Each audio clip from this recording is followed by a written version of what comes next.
sperm are no longer able to attach to the zona pellucida. Meanwhile, inside the egg, the tightly packed male genetic material spreads out. A new membrane forms around the genetic material, creating the male pronucleus. Inside, the genetic material reforms into 22 chromosomes.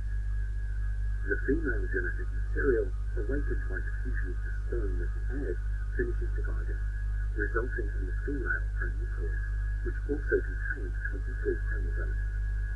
As the male and female pronuclei form, spider-web-like threads, called microtubules, pull them toward each other.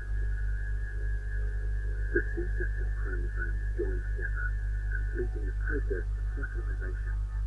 At this moment, the huge genetic code arises, instantly determining gender, hair color, eye color, and hundreds of other characteristics. This new single cell, the zygote, is the beginning